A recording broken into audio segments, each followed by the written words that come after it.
You've never lived a real day in a working person's shoes, Miss Levitt. AOC's voice cracked like a whip across the Senate Oversight Committee room. Cameras flashed. Reporters tensed. Caroline Levitt sat motionless, her silver cross necklace catching the light, her signature red folder untouched before her AOC pressed forward, mocking Caroline's youth, her polished appearance, her conservative values. She scoffed at Caroline's education, accused her of cosplaying as a patriot, and sneered, "You represent privilege in pearls, not people in pain." Gasps rippled through the room. Staffers exchanged uneasy glances. Still, Caroline said nothing. She didn't blink.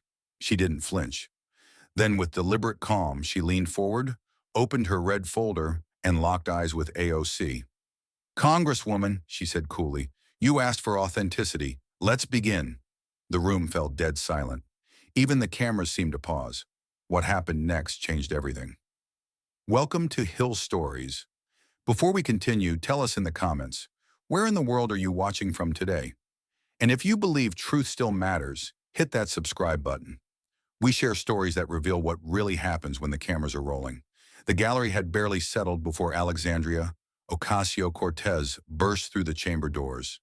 She wasn't listed on the official docket, but she was here now, striding to the witness table with cameras swirling.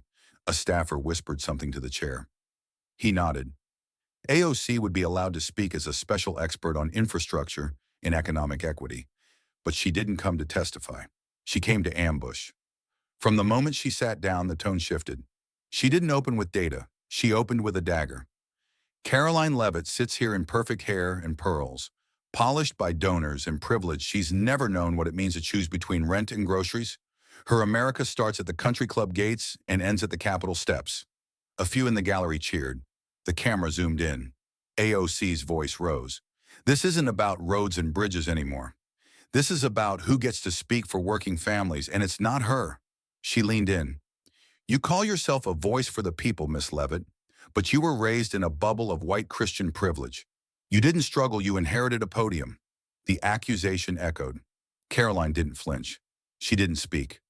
She took a quiet breath and continued writing on her yellow legal pad. AOC pressed harder, playing to the young progressive audience packed into the back rows. You don't know poverty. You don't know sacrifice. You don't know us. Her voice cracked with emotion. Reporters leaned forward. Staffers on both sides stiffened. Still, Caroline didn't rise, didn't react. She just waited. And when the committee chair gestured to her, the temperature in the room shifted again. Thank you, Congresswoman Ocasio-Cortez, Caroline began, her tone steady, almost gracious. I appreciate your passion for working families. It's clear you care deeply about this country, and I respect that. AOC looked surprised, caught off guard by the absence of retaliation, but Caroline wasn't finished. I'd like to briefly address your concerns about my background. She turned a page in her notes. My mother worked night shifts as a trauma nurse. My father cleaned and repaired fishing boats on the New Hampshire seacoast. I attended public school. I took out loans to attend college. I worked part-time at a diner and cleaned offices in the evenings. I've lived the life you describe, just without the cameras. Silence gripped the room. Caroline looked directly at AOC. Congresswoman, would you like to discuss your own record on working families? She asked calmly. Because if we're going to talk about representation, integrity, and living what we preach, then let's put everything on the table. She reached down, her hands settling on the first red folder before her. She slid it forward and flipped it open to a tab labeled in sharp black lettering. Met Gala. The room froze. AOC's expression shifted. The gallery went silent. Caroline glanced down at the first page, then looked back up. Let's begin with the dress, she said. Caroline reached beneath the table and held up a mounted photograph. Full color, glossy. The committee screen mirrored the image. Alexandria Ocasio-Cortez standing at the 2021 Met Gala, draped in a designer white gown with the words "Tax the Rich" painted in bold red across the back. She was smiling, a champagne flute in one hand. Billionaires and celebrities blurred in the background. This is the moment, Caroline began, her voice measured and precise. While families in your district struggled to afford groceries, You were attending one of the most exclusive social events in the world. AOC shifted in her seat. Carolyn turned the photo back around and opened a second tab in her red folder. According to the House Ethics Committee's investigation, you violated gift rules tied to this very evening. The total amount owed for goods and services you accepted without timely reimbursement was $123,458.27.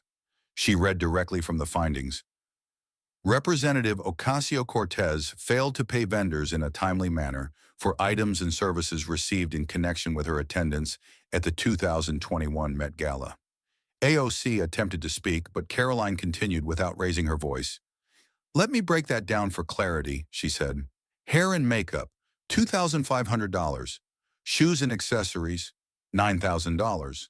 The gown itself, approximately $15,000. Designed by Aurora James Shawford Transportation, red carpet prep, stylist consultations. None of it paid until the Office of Congressional Ethics launched a formal inquiry. Cameras clicked. AOC's jaw tightened. Caroline's tone didn't change. Congresswoman, while you were sipping champagne among tech moguls and fashion elites, working families in the Bronx were rationing insulin.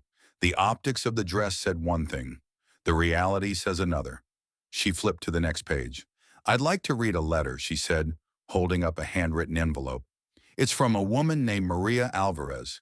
She's a seamstress in the Bronx. She makes her living altering and stitching gowns for bridal shops and prom boutiques." AOC looked down at the table. Caroline cleared her throat and read aloud. "Dear Representative Levitt, I don't know if this letter will reach you, but I need to tell someone I wrote to Congresswoman Ocasio-Cortez 3 times. My son needs surgery. Even with insurance, we can't afford it. I begged for help navigating programs. No one ever called me back. Then I turned on the TV and saw her in that fancy white dress, drinking wine with billionaires. I cried because I make dresses like that. I iron seams and hem sleeves. I pay every bill on time. And I can't get help for my son while the woman who says she fights for us looks like royalty. It broke my heart." Caroline paused. The hearing room was so quiet you could hear the hum of the overhead lights. She looked directly at AOC. "Maria made the kind of dress you wore. She pays her bills. Why didn't you?" The words dropped like a stone. Audible gasps rippled through the gallery. Reporters looked up from their laptops. AOC's lips parted, but no words came. Caroline closed the letter with care and laid it beside the photo. "This isn't about a dress," she said. "It's about trust. The people who believed in you are watching, and so is Maria." Caroline slid the Met Gala folder aside and reached calmly for the second one. This one was labeled in crisp red ink. "Campaign finance, transparency, or theater?" She opened it and looked directly at AOC. "Congresswoman, you've built your brand on rejecting dark money and condemning corruption, but your campaign finance records tell a different story." She lifted a printout of Federal Election Commission filings. According to these official documents, over $885,000 was funneled through 2 shell companies, Brand New Congress LLC and Justice Democrats LLC, both founded and controlled by your former chief of staff, Saikat Chakrabarti. Caroline raised her hand and pointed toward a screen behind her as staff displayed a simple but devastating flowchart. This is how it worked. PACs received donations from grassroots supporters. Those PACs funneled the money into shell LLCs. Those LLCs then billed your campaign for vague services, strategic consulting, media management, and operations, with no breakdown, no receipts, no transparency. The diagram on the screen read clearly: PAC, money, LLC, money, campaign, personal pay. Caroline turned back to the committee. "Let me be clear. The same individual who managed your campaign also controlled the LLCS receiving campaign payments. The result? Nearly $1 million moved through what ethics experts describe as a black box." She flipped to the next page and continued. "In a leaked text message obtained by investigators, Mr. Chakrabarti told you, and I quote, 'Don't worry about the FEC rules. We've got the LLCS to handle everything. Technically, legal is still legal.'" Caroline looked up. "Congresswoman, is that your standard of ethics? Technically legal?" Because to the Americans who donated their last $10 to support your so-called revolution, that sounds a lot like betrayal. AOC's eyes darted across the room. Her lips parted, but no words came out. Caroline didn't wait. "Let's talk about personal enrichment," she said, flipping to a tab labeled Personal Payments.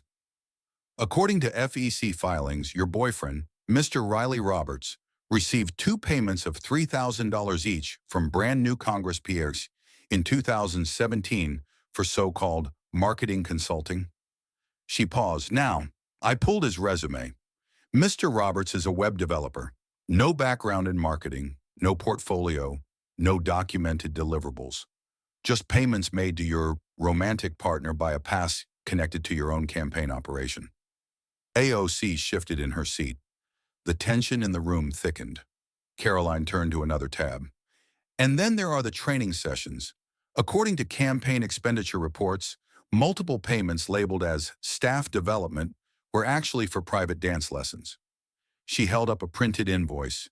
"This one is for $7,000, paid to the Bombazo Dance Company for private salsa instruction." She looked at AOC. "Paid using campaign funds." Murmurs rippled through the gallery. One reporter whispered audibly, "Oh my God." Caroline continued, her tone never rising. "Congresswoman Maria Alvarez can't afford groceries. Her son needs surgery. She works 60 hours a week sewing garments and still lives paycheck to paycheck. And you charged her political donation, her faith in your movement, for salsa lessons." The camera zoomed in. AOC's hands were trembling. She gripped the table with visible effort. Her face had gone pale. Caroline let the silence settle. This wasn't an oversight. It was a pattern of abuse, of arrogance, of entitlement. And it wasn't done to corporations or the elite. It was done to the very people who believed in you. She closed the folder gently and looked up. "You didn't just take their money. You took their trust." Caroline placed the campaign finance folder to the side and reached for a third, thicker binder labeled in dark green. Environmental Impact. She tapped its cover gently, then turned to face the witness table. "Congresswoman Ocasio-Cortez, you've positioned yourself as one of the most outspoken climate advocates in the world. You co-authored the Green New Deal. You've told Americans they must radically change how they live, what they drive, what they eat, how they travel." Caroline opened the folder and raised her eyes to the committee. "But your own record tells a very different story." She tapped her tablet. The screens in the hearing room lit up with a spreadsheet. Between January 2021 and December 2023, you took 137 flights. 47 of those were private jets. That's nearly one private flight every 3 weeks. Caroline flipped the page. Here's one. March 15th, 2022. You took a private jet from Washington, D.C. to New York to attend a climate rally. You spoke about the need to fly less that evening. You flew private back to D.C. The gallery murmured. AOC didn't lift her eyes. April 9th, 2023, Caroline continued. Private flight to Los Angeles for a podcast appearance. The topic? Climate change. She turned to the next entry. May 14th, private jet to Miami for a fundraiser. Your carbon footprint that weekend alone surpassed what most Americans produce in 2 months. She paused. And yet there is no record of you purchasing carbon offsets for any of these trips. No investments in reforestation. No renewable energy donations. No solar panels on your residence. Nothing. She clicked again. The screen shifted to a bold number in red. 247 metric tons. That's your carbon output in 2022 alone. The average American emits 16.0. She let the number linger. You, Congresswoman, produced as much carbon as 15 average Americans, while lecturing them about hamburgers and air conditioning. AOC clenched her jaw. Her supporters in the gallery looked stunned. Phones that had been lifted in triumph earlier now slowly lowered. Caroline lifted a thin envelope from the folder. Apparently, the global climate movement noticed. This is a private email from the office of Greta Thunberg, dated September 2023. It was sent in response to your request to appear jointly at a climate summit. She opened the printed copy and began to read. While we appreciate Representative Ocasio-Cortez's vocal support for climate action, we must decline the partnership. Her personal choices and documented travel history sharply contradict her stated principles. Authentic climate advocacy requires consistent behavior. Caroline looked up. Even the world's most famous climate activists won't stand beside you. A visible shift swept through the room. One young man in the gallery, a staffer wearing a Green New Deal pin, slowly removed it from his lapel. AOC sat frozen, her hands still, her face blank. Caroline leaned forward slightly, voice soft but clear. You've demanded that single mothers bike to work in the rain, that truckers be taxed into bankruptcy, that families on fixed incomes give up natural gas. But what have you sacrificed? Her words rang in the silence. You call for revolution, but live like royalty. You tweet about sacrifice from the back of a black SUV, fly private to climate conferences, and dine on silver platters, while telling the rest of us to eat less meat. Caroline set the Greta letter down beside the carbon report. Congresswoman, climate change is real, but so is credibility. And what you've lost today, in front of your supporters, your colleagues, and the American people, is exactly that. The gallery was silent. Even the camera shutters had stopped. No one cheered, no one clapped. The illusion had cracked. Caroline reached for the fourth folder, its tab marked in deep blue, the Bronx and Queens. She opened it slowly, then looked toward the witness table. Congresswoman Ocasio-Cortez, for all the headlines, the speeches, and the slogans, you were elected to serve your district. Let's talk about what's actually happened under your leadership. She turned to the committee. According to NYPD data, since you took office in 2019, violent crime in your district is up 47%. That includes assaults, carjackings, and armed robberies. Small business licenses, down 21%. Local shops that held families together, gone, and perhaps most heartbreaking, anti-Semitic hate crimes have increased 222%. Caroline looked around the room. That's not a statistic. That's a community being targeted. She tapped her tablet and the committee monitors lit up. Let's hear directly from your constituents. The first video played, an elderly Jewish man standing in front of a shuttered kosher bakery. My name is Isaac Rubin. My family has owned this shop since 1957. We were vandalized 3 times last year. Windows smashed, swastikas on the wall. We reached out to our congresswoman, no response, not even once. The screen cut to a Dominican restaurant owner. I'm Gloria Ramirez. My cafe survived COVID, but not crime. We've been robbed twice in the past year. I wrote to Representative Ocasio-Cortez's office. All I got was a form letter and a link to a YouTube video. Another clip, a young Hispanic man. We see her on Instagram every day. She's at photo shoots, podcasts, red carpets. But we haven't seen her in our neighborhood in 4 years. She forgot who sent her to Washington. Caroline turned off the screen. You showed up on Instagram, she said, turning to AOC. Not in their neighborhoods. AOC's eyes stayed fixed on the desk. Her jaw clenched, her knuckles white. Caroline picked up the final folder, this one labeled simply, Qualifications. You often remind America that you graduated with a degree in economics and international relations from Boston University. Let's review what that actually means. She held up an official transcript. You're great in statistics, D econometrics, failed, then a D+ on the second try, intermediate microeconomic theory.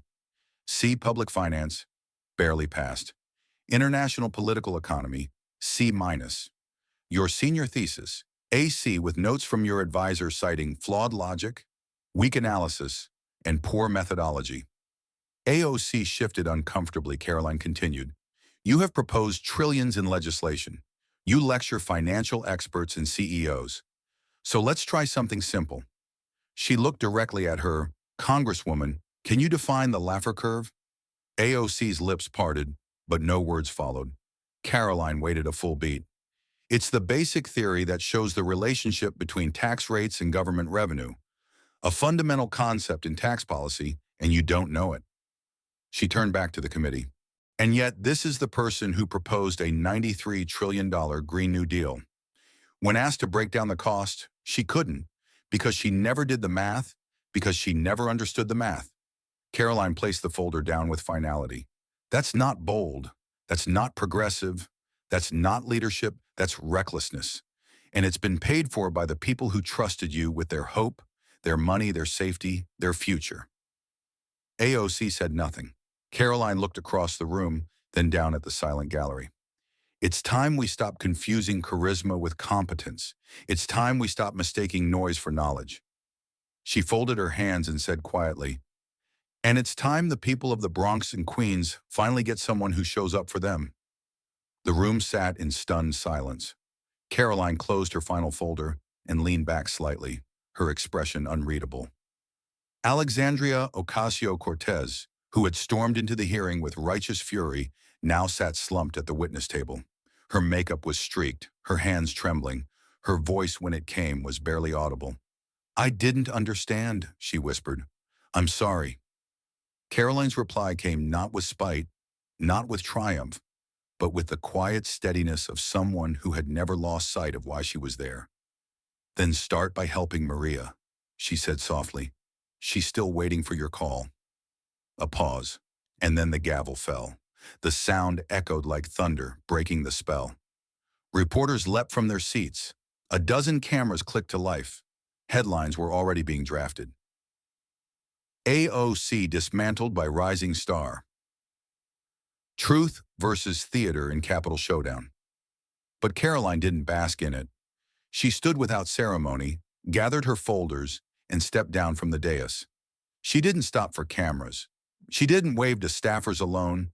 She walked the long, cold corridor of the Capitol, marble echoing under her heels. Her cross necklace caught the light, but her face held no expression, no smile, just resolve. As the door closed behind her, a voiceover rolled in, clear, measured, unmistakably hers. Sometimes the loudest voices hide the emptiest truths. But in that hearing, America saw the difference between performance and preparation, between preaching and serving, between the camera and the call. Cut 2. A modest apartment in the Bronx, Maria Alvarez sits at her kitchen table, exhausted, sorting through bills. Her phone rings. She hesitates, then answers. A woman's voice, gentle but firm.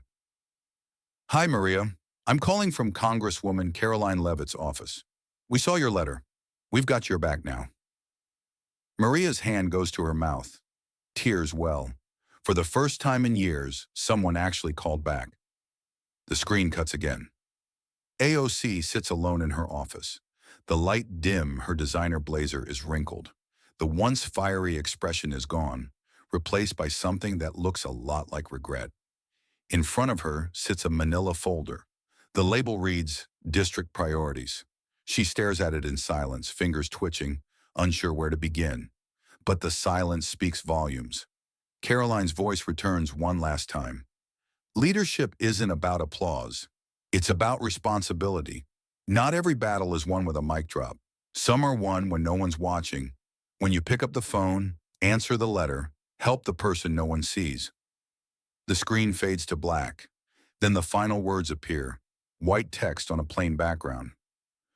"So now we ask you, have you ever witnessed a moment when truth silenced performance? When someone finally stood up and said what everyone else was afraid to say?" Share this story. Tell us where you're watching from in the comments. And if you believe real leadership is about service, not spectacle, subscribe to Hill Stories. Because we don't just tell stories, we tell the truth. The music swells, not with fanfare, but with conviction. The kind that lingers, the kind that changes people, the kind that builds movements. Because this wasn't just a hearing, it was a turning point. And Caroline Levitt had just shown America what that looks like.